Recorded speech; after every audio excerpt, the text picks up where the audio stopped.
बिस्मिल्लाहिर्रहमानिर्रहीम। अस्सलाम वालेकुम। मैं हूं आमना नरीन और आज हम पढ़ रहे हैं सेकेंड ईयर केमिस्ट्री का चैप्टर नंबर 8 और इस चैप्टर का नाम है एलिफेटिक हाइड्रोकार्बन्स। स्टूडेंट्स, इस चैप्टर के नेम में दो वर्ड्स यूज हुए, एक एलिफेटिक और दूसरा हाइड्रोकार्बन्स। पहले हम इस नाम को ही समझते हैं कि नाम का क्या मतलब है। स्टूडेंट्स, ये जो वर्ड एलिफेटिक यूज हुआ है, एलिफेटिक से मुराद है open chain compounds. Open chain compounds, open chain compounds इसका मतलब है। और कंपाउंड्स कौन से हैं? कंपाउंड्स हैं हाइड्रोकार्बन्स। स्टूडेंट्स, इस चैप्टर के अंदर आप दो वर्ड्स बार बार यूज करेंगे, एक हम यूज करेंगे हाइड्रोकार्बन्स और दूसरा हम यूज करेंगे ऑर्गेनिक कंपाउंड्स। इन दोनों के अंदर भी पहले हम फर्क समझ लेते हैं कि इन दोनों में क्या डिफरेंस है।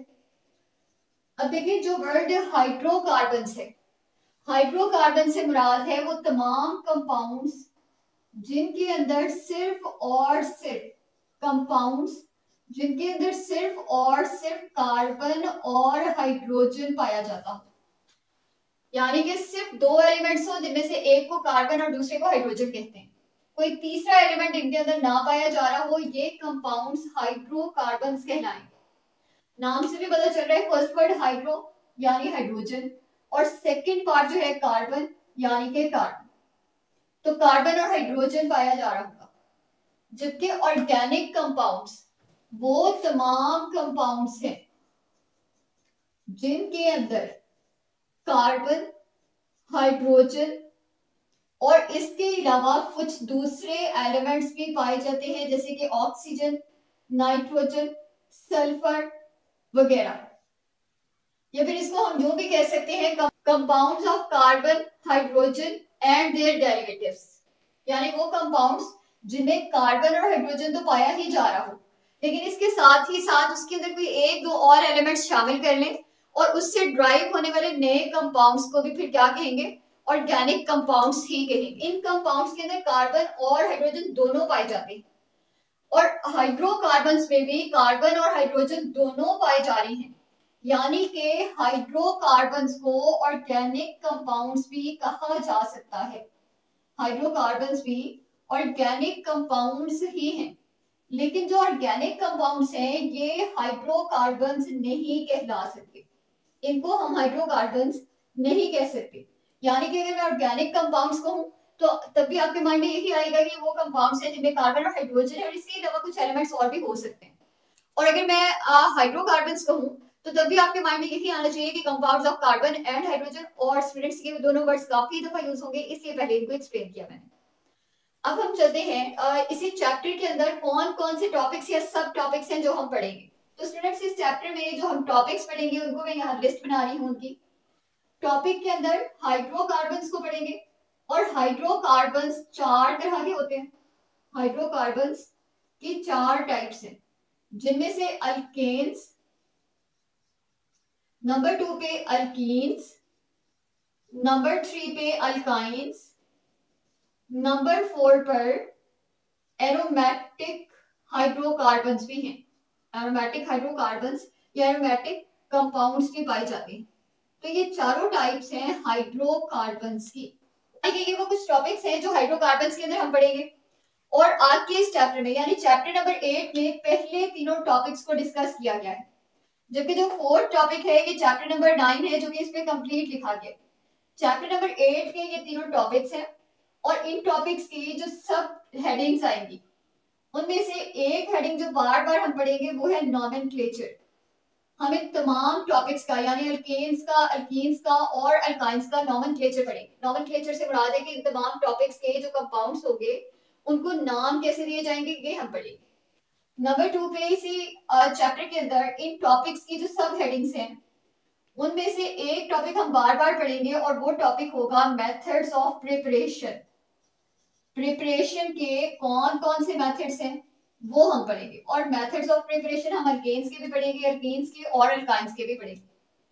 इसके बाद स्टूडेंट्स जो हमने टॉपिक पढ़ना है that is reactions of alkenes, alkanes and alkynes, यानी केमिकल रिएक्शंस का टॉपिक भी अल्केन्स में सेपरेट आएगा, अल्कीन्स में भी आएगा और अल्काइंस में भी आएगा। फिर इसके बाद जो टॉपिक आएगा वो होगा हमारा रिएक्टिविटी का, यानी कि हम अल्केन्स की और अल्काइंस की रिएक्टिविटी भी देखेंगे कि कौन सी इन तीनों में से चीज है जो ज्यादा रिएक्शंस करती है और इजीली रिएक्शंस करती है, और कौन से ऐसे कंपाउंड्स हैं जो इजीली रिएक्शंस नहीं करते। स्टूडेंट्स, इसके बाद जो लास्ट हेडिंग हमारे इन तमाम टॉपिक्स की होगी वो होगी यूसेस की।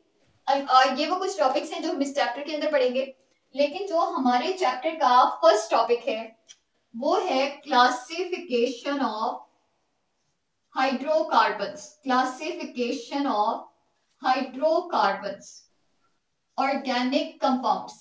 ऑर्गेनिक कंपाउंड्स ये हमारे इस चैप्टर का फर्स्ट टॉपिक है इंट्रोडक्शन के अंदर। स्टूडेंट्स, अब देखें ऑर्गेनिक कंपाउंड्स का जो चैप्टर है ना वो आप 10th क्लास में भी पढ़ चुके हैं, और 10th क्लास में भी हमने ये बात बताई थी कि ऑर्गेनिक कंपाउंड्स नेचुरली अकरिंग भी होते हैं और आर्टिफिशियली भी इनको बनाया जाता है। ऑर्गेनिक कंपाउंड्स की तादाद एक रफ आइडिया है कि 10 मिलियन के करीब है। स्टूडेंट्स, ये काफी बड़ा नंबर है, और हम में से किसी एक इंसान के लिए इतने सारे कंपाउंड्स के नाम याद करना, उनकी प्रॉपर्टीज याद करना, उनके यूजेस याद करना काफी टफ टास्क है, बल्कि तकरीबन नामुमकिन ही है। तो फिर हमने क्या किया, हमने उन तमाम कंपाउंड्स को यानी 10 मिलियन कंपाउंड्स की ग्रुपिंग कर दी।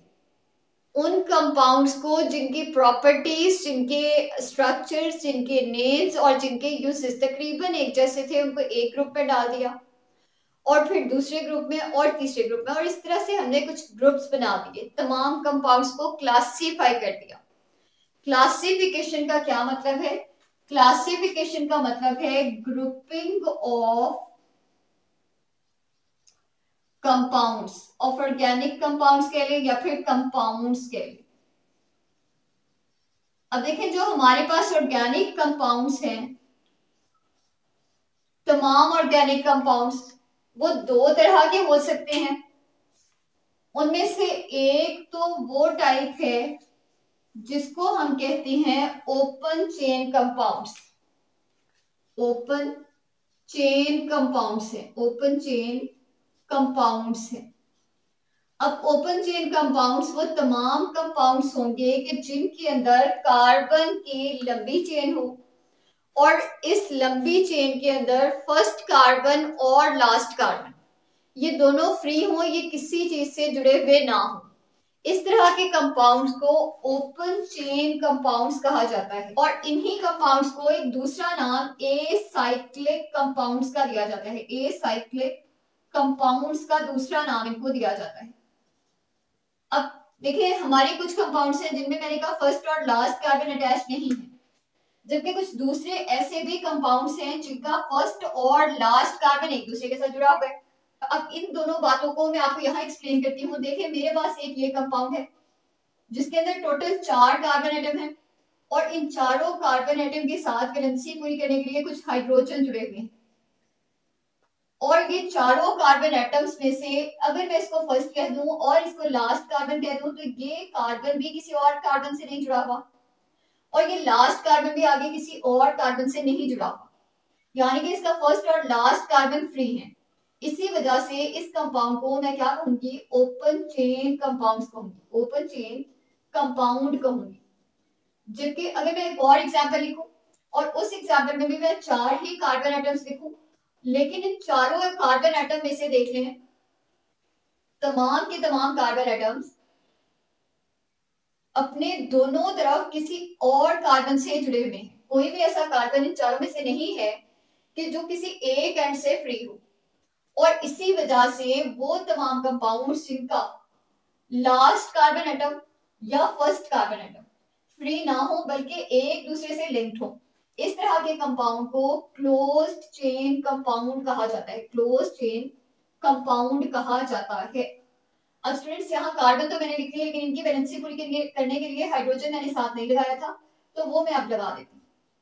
अब आप में से कुछ बच्चों के माइंड में आ रहा होगा कि कहीं मैं 2-2 हाइड्रोजन अटैच करती जा रही हूँ और कहीं मैं अपनी मर्जी से 3 और 2 हाइड्रोजन अटैच कर देती हूँ। स्टूडेंट्स इस बात को समझने के लिए आप ये एक बात समझे कि कार्बन एटम, क्योंकि हमने कहा हाइड्रोकार्बन से, तो जाहिर है इस तरह के कंपाउंड्स में होंगे तो कार्बन और हाइड्रोजन, लेकिन कार्बन के जैसे इंसान के 2 हाथ हैं, आप यूं समझे कि कार्बन के 4 हाथ हैं और कार्बन अपने चारों के चारों हाथ इस्तेमाल करेगा किसी दूसरी चीज को पकड़ने के लिए, तब ही वो अपनी वैलेंसी को सेटिस्फाई कर पाएगा। तो यानी कि कार्बन को अपने चारों हाथों से किसी दूसरे एलिमेंट को पकड़ना पड़ेगा। और अगर इस बात को हम यहां देखने की कोशिश करें तो देखिए, मैंने जब इस कंपाउंड को ड्रॉ किया तो मैंने इस तरह से कुछ ड्रॉ किया कि 4 कार्बन एटम एक स्ट्रेट चेन में मैंने जोड़ दिए। अब इस एक कार्बन का हाथ जिसको मैं कह रही थी उसको केमिस्ट्री की जुबान में हम बॉन्ड्स कहते हैं। ये जो एक सिंगल लाइन मैंने ड्रॉ की हुई है ये एक बॉन्ड है और जिस कार्बन के साथ जितनी लाइंस जुड़ी होंगी उसने उतने ही बॉन्ड्स बनाए हुए होंगे। इस कार्बन के साथ सिर्फ और सिर्फ एक लाइन है, यानी कि इसने एक बॉन्ड बनाया हुआ है और टोटल ये कितने बॉन्ड्स बना सकता है? 4 बॉन्ड बना सकता है। एक बॉन्ड ऑलरेडी बना हुआ है, 3 ऐसे बॉन्ड्स हैं जो कि खाली हैं, जिनके साथ अभी तक कोई एलिमेंट नहीं जुड़ा हुआ, यानी कि कार्बन के 3 हाथ खाली पड़े हुए हैं। तो कार्बन क्या करेगा? अपने उन तीनों हाथों से हाइड्रोजन को पकड़ लेगा, क्योंकि वैलेंसी सेटिस्फाई करने के लिए हाइड्रोजन एटम ही अटैच हो सकता है, क्योंकि हमने तो ये कहा कि हाइड्रोकार्बन्स में कार्बन और हाइड्रोजन ही है सिर्फ। जबकि अगर मैं इस कार्बन को देखूं तो देखें, इस कार्बन की एक तो राइट साइड पर बॉन्ड यानी लाइन बनी हुई है और दूसरी लेफ्ट साइड पर लाइन बनी हुई है। इस कार्बन ने 2 बॉन्ड्स बनाए हुए हैं और बाकी के 2 बॉन्ड्स बनाने के लिए कौन होगा? हाइड्रोजन अटैच होगा। फिर नेक्स्ट कार्बन को भी देख लें कि 2 लाइंस है, यानी कि 2 बॉन्ड्स बने हुए, 4 टोटल बना सकते हैं, बाकी के 2 मैंने हाइड्रोजन से बना दिए। लास्ट कार्बन को देखें स्टूडेंट्स, इसका एक बॉन्ड बना हुआ है, बाकी 3 बॉन्ड्स अभी खाली हैं, तो वो ये किस चीज से बना लेगा? हाइड्रोजन से बना लेगा। और इस तरह से इन चारों के चारों कार्बन एटम्स की वैलेंसी सेटिस्फाई हो गई। अब अगर आप काउंट करें तो इस फर्स्ट कार्बन के साथ 3 हाइड्रोजन थे जो कि मैंने इस तरह लिख दिए, सेकंड कार्बन के साथ 2 हाइड्रोजन थे जो कि मैंने H2 की शक्ल में लिख दिए, थर्ड कार्बन के साथ 2 हाइड्रोजन थे जो कि मैंने H2 की शक्ल में लिख दिए, और लास्ट कार्बन के तीनों हाइड्रोजन मैंने H3 की शक्ल में लिख दी गई। स्टूडेंट्स, ये जो कार्बन है, अगर आपको कार्बन का नंबर पता हो कि मेरी चेन के अंदर कितने कार्बन हैं, तो हाइड्रोजन आप खुद ही लगा सकते हैं, क्योंकि हाइड्रोजन किस लिए यूज हो रहा है? वैलेंसी को सेटिस्फाई करने के लिए, और कार्बन की वैलेंसी क्या है? 4। तो 4 बॉन्ड्स बनाने के लिए आपको जितने हाइड्रोजन अटैच करने पड़े आप अटैच करते जाएं। इस तरह से हमारे कंपाउंड्स बनते जाएं। और यहाँ पर भी देख लें, ये कार्बन था जो 2 बॉन्ड से अटैच था, इसलिए 2 और हाइड्रोजन लगा दिए। ये कार्बन 2 बॉन्ड्स बनाकर खड़ा हुआ था, इसलिए 2 और हाइड्रोजन लगा दिए। इस कार्बन के भी 2 बॉन्ड्स ऑलरेडी बने हुए थे, इसलिए 2 नए हाइड्रोजन, और इस कार्बन के भी 2 बॉन्ड्स ऑलरेडी बने हुए थे, इसलिए 2 हाइड्रोजन लगा दिए। तो स्टूडेंट्स, आपकी ओपन चेन कंपाउंड्स की ये एग्जांपल है, और क्लोज चेन कंपाउंड्स की सेकेंड टाइप जो है उसको क्या नाम देंगे? क्लोज चेन कंपाउंड्स, या फिर इसी का दूसरा नाम है साइक्लिक कंपाउंड्स। तो साइक्लिक कंपाउंड्स की भी मैंने यहाँ आपको एग्जांपल लिख दी, और ए साइक्लिक कंपाउंड्स की यानी ओपन चेन कंपाउंड्स की भी एग्जांपल लिख दी। अब फ्रेंड्स देखें, जब हम ओपन चेन कंपाउंड्स को देख रहे थे तो हमें कुछ ऐसे कंपाउंड्स मिले जिनमें कार्बन इस तरह सिंगल स्ट्रेट लाइन में जुड़े हुए थे 4, लेकिन हमने एक और कंपाउंड देखा जिसमें टोटल कार्बन तो 4 ही थे, लेकिन चारों के चारों कार्बन सीधी लाइन में नहीं जुड़े हुए थे, बल्कि एक कार्बन ने सेंट्रल कार्बन के साथ ब्रांच बनाई हुई थी। तो फिर हमारे माइंड में ये क्वेश्चन आया कि क्या वो कंपाउंड जिसके चारों कार्बन सीधी लाइन में जुड़े हुए हैं और वो कंपाउंड जिसमें 3 कार्बन सीधे हैं और एक कार्बन ब्रांच बना के रखा हुआ है, क्या ये दोनों कंपाउंड्स एक जैसे होंगे? क्या इनके नेम्स एक जैसे होंगे? क्या इनकी प्रॉपर्टीज एक जैसी होंगी? तो पता ये चला कि ना तो इनके नेम्स एक जैसे हैं, ना इनकी प्रॉपर्टीज एक जैसी हैं। तो फिर हमने इन्हीं ओपन चेन कंपाउंड्स को हमने 2 नई टाइप्स में डिवाइड कर दिया, जिनमें से एक को हमने कहा सीधी लाइन में जुड़े हुए हैं कार्बन, इसलिए नाम रख दिया straight chain compounds. Straight chain, chain तो बनी हुई है लेकिन है किस तरह की? स्ट्रेट। जबकि जो दूसरा कंपाउंड लिखा हुआ है उसमें सेंट्रल कार्बन पे ब्रांच लगने की वजह से दूसरी टाइप हमने बना दी ब्रांच चेन कंपाउंड्स की। तो यहां से हमने अपने ओपन चेन कंपाउंड्स की भी ग्रुपिंग कर दी मजीद। स्टूडेंट्स, अब जरा और एक बात सुनिएगा कि यहाँ वो कंपाउंड्स लिखे हुए हैं मैंने तीनों, जिनमें सारे के सारे बॉन्ड्स आप देख लें कार्बन और कार्बन के दरमियान में एक एक लाइन है, मतलब है सिंगल बॉन्ड्स है। यहाँ देख लें, यहाँ देख लें, यहाँ देख लें, हर जगह सिंगल बॉन्ड्स है। जबकि हमने जब कंपाउंड्स को स्टडी करना स्टार्ट किया तो हमें पता चला कि कुछ ऐसे कंपाउंड्स भी थे जिनमें कार्बन तो 4 ही थे, लेकिन किसी दो कार्बन के दरमियान में डबल बॉन्ड पाया जा रहा था। यानी और कीजिएगा, ये कंपाउंड भी 4 कार्बन वाला, ये कंपाउंड भी 4 कार्बन वाला, ये कंपाउंड भी 4 कार्बन वाला। और मैं एक और कंपाउंड लिखती हूँ, ये कंपाउंड भी 4 कार्बन वाला। अब देखिए चारों कंपाउंड्स 4 कार्बन वाले ही हैं, लेकिन यहाँ पर सारे बॉन्ड सिंगल थे। यहाँ एक डबल बॉन्ड भी आ गया और यहाँ एक ट्रिपल बॉन्ड भी आ गया। तो स्टूडेंट्स, क्या इन तीनों कंपाउंड्स की प्रॉपर्टीज एक जैसी होंगी? कि इन तीनों कंपाउंड्स के ना तो नाम ही एक जैसे हैं और ना ही प्रॉपर्टीज एक जैसी हैं। तो फिर इन कंपाउंड्स को जिनमें तमाम सिंगल बॉन्ड्स थे और वो कंपाउंड्स जिनमें डबल या ट्रिपल बॉन्ड्स थे, इनकी भी ग्रुपिंग की गई और इनकी ग्रुपिंग करके जो इनके मजीद नाम रखे गए उनमें से एक को हम कहते हैं सैचुरेटेड हाइड्रोकार्बन्स, सैचुरेटेड हाइड्रोकार्बन्स या सैचुरेटेड कंपाउंड्स कह सकते हैं। और दूसरी टाइप को कहा जाता है अनसैचुरेटेड हाइड्रोकार्बन्स, हाइड्रोकार्बन्स। स्टूडेंट्स, अब आपने ये तो देख लिया कि एक ग्रुप में सिंगल बॉन्ड वाले कंपाउंड्स आएंगे और दूसरे में डबल और ट्रिपल वाले आएंगे, लेकिन इनमें से कौन सैचुरेटेड है और कौन अनसैचुरेटेड है? तो वो तमाम कंपाउंड्स जिनमें या तो डबल बॉन्ड हो या फिर ट्रिपल बॉन्ड हो, अनसैचुरेटेड हाइड्रोकार्बन्स कहलाएंगे।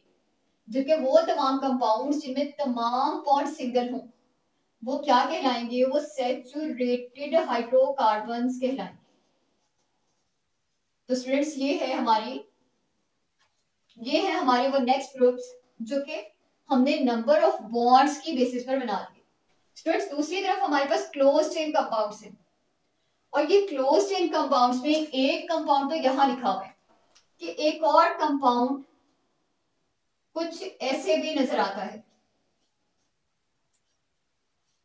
कि जिसमें 4 तो कार्बन ही पाए जा रहे थे, लेकिन एक पाया जा रहा था सल्फर और यहाँ पर डबल बॉन्ड्स भी थे। फ्रेंड्स, अब गौर से देखिएगा कि ये वो कंपाउंड है जिसमें तमाम जो एलिमेंट्स थे वो कार्बन थे और वैलेंसी सेटिस्फाई करने के लिए हाइड्रोजन जुड़ गए थे, जबकि ये वो कंपाउंड है जिसमें 4 तो कार्बन है लेकिन एक अदर एलिमेंट यानी कि सल्फर भी अटैच्ड है।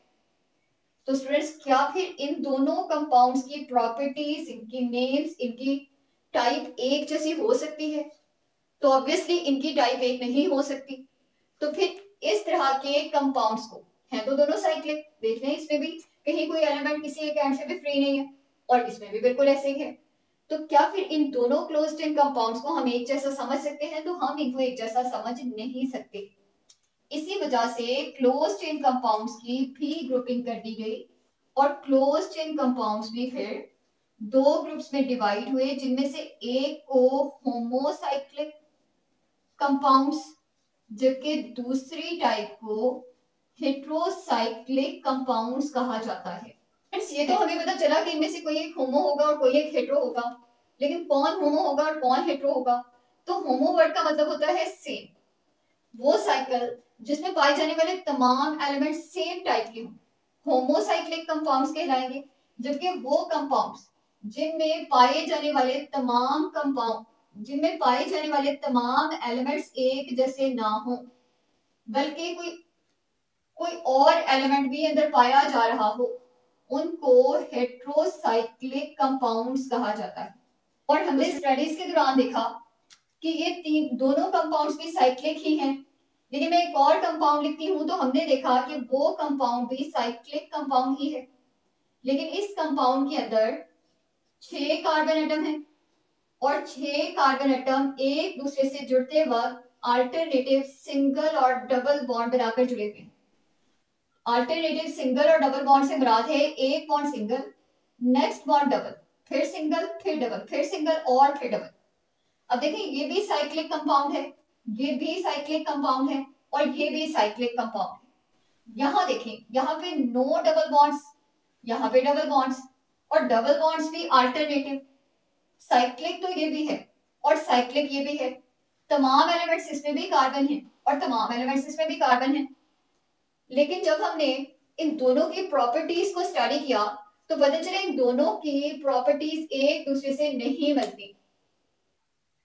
फिर हमने, क्योंकि ये होमोसाइक्लिक था और इसमें भी तमाम एलिमेंट्स होमो सेम है, तो ये भी होमोसाइक्लिक की ही टाइप है, तो होमोसाइक्लिक कंपाउंड्स को मजीद दो ग्रुप्स में डिवाइड किया गया, जिनमें से एक को एलिसाइक्लिक हाइड्रोकार्बन्स कहा जाता है, एलिसाइक्लिक हाइड्रोकार्बन्स, और दूसरी टाइप को एरोमेटिक हाइड्रोकार्बन्स कहा जाता है, एरोमेटिक हाइड्रोकार्बन्स कहा जाता है। स्टूडेंट्स, अब जो एरोमेटिक वर्ड है ना, एरोमेटिक से मुराद है कि वो तमाम कंपाउंड्स जिनमें कम अज कम एक बेंजीन रिंग पाया जाता हो, और ये जो मैंने रिंग ड्रॉ किया हुआ है ये खुद बेंजीन है। तो क्योंकि ये बेंजीन है इसलिए इस कंपाउंड को एरोमेटिक हाइड्रोकार्बन्स कहेंगे, जबकि एलिसाइक्लिक वो तमाम कंपाउंड्स हैं जो साइक्लिक तो हों लेकिन उनमें कोई डबल बॉन्ड ना पाया जाए, तमाम बॉन्ड सिंगल बॉन्ड्स। तो स्टूडेंट्स, ये हमारी क्लोज चेन कंपाउंड्स के ग्रुप्स हैं जो बनाए गए, और इस तरफ हमने ओपन चेन कंपाउंड्स के ग्रुप्स लिखे। लेकिन मैंने आपसे ये कहा कि सैचुरेटेड हाइड्रोकार्बन्स में कोई बॉन्ड डबल बॉन्ड नहीं होगा, तमाम बॉन्ड सिंगल होंगे, और वहां मैंने आपको एक इसकी एग्जांपल भी लिख कर दी। जबकि मैंने अनसैचुरेटेड हाइड्रोकार्बन्स में दो कंपाउंड्स लिखे, जिनमें से एक में डबल और दूसरे में ट्रिपल बॉन्ड था। इन दोनों कंपाउंड्स की प्रॉपर्टीज भी एक दूसरे से डिफरेंट है, इसलिए अनसैचुरेटेड हाइड्रोकार्बन्स के भी मजीद दो ग्रुप्स बना दिए गए, और इन दोनों ग्रुप्स में से एक ग्रुप में डबल बॉन्ड के पाए जाने की वजह से उसको नाम दिया अल्कीन्स का, जबकि दूसरे ग्रुप में ट्रिपल बॉन्ड के पाए जाने की वजह से उन कंपाउंड्स को नाम दिया अल्काइंस का। तो इसलिए मैं आपको डेफिनेशन लिखवा देती हूँ। सैचुरेटेड हाइड्रोकार्बन्स की डेफिनेशन है the compounds in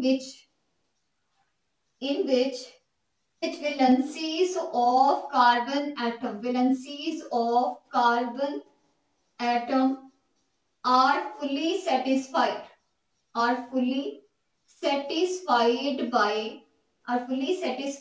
by single bond are called saturated hydrocarbons। वो तमाम कंपाउंड्स जिनमें कार्बन की वैलेंसी को सेटिस्फाई करने के लिए सिर्फ और सिर्फ सिंगल बॉन्ड्स होंगे, ये दोनों कंपाउंड्स हैं स्टूडेंट्स। इनमें भी तमाम सिंगल, इसमें भी तमाम सिंगल बॉन्ड्स और इसमें भी तमाम सिंगल बॉन्ड्स। जबकि जो हमारे अनसैचुरेटेड हाइड्रोकार्बन्स की डेफिनेशन है, the compounds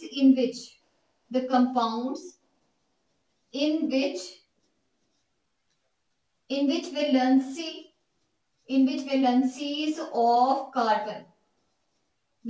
of carbon are fully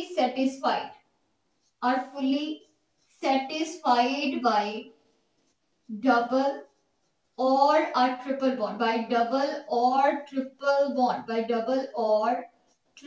bond, वो कंपाउंड्स जिसमें डबल या ट्रिपल बॉन्ड पाया जाता हो कार्बन की वैलेंसी को सेटिस्फाई करने के लिए, अनसैचुरेटेड हाइड्रोकार्बन्स कहलाएंगे। स्टूडेंट्स, ये है हमारे इस चैप्टर का इंट्रोडक्शन, और इसके फर्स्ट टॉपिक को हमने डिस्कस किया जो कि क्लासिफिकेशन ऑफ हाइड्रोकार्बन्स थी। और स्टूडेंट्स, मैं आपको बताती चलूं कि ये चैप्टर, इस चैप्टर में से पेपर के पॉइंट ऑफ व्यू से आपको शॉर्ट क्वेश्चंस भी आते हैं, आपको एमसीक्यू भी आते हैं इस चैप्टर से, और लॉन्ग क्वेश्चंस भी आते हैं इस चैप्टर से, यानी कि ये इंतहाई इंपॉर्टेंट चैप्टर है। ये है आज का लेक्चर। अल्लाह हाफिज।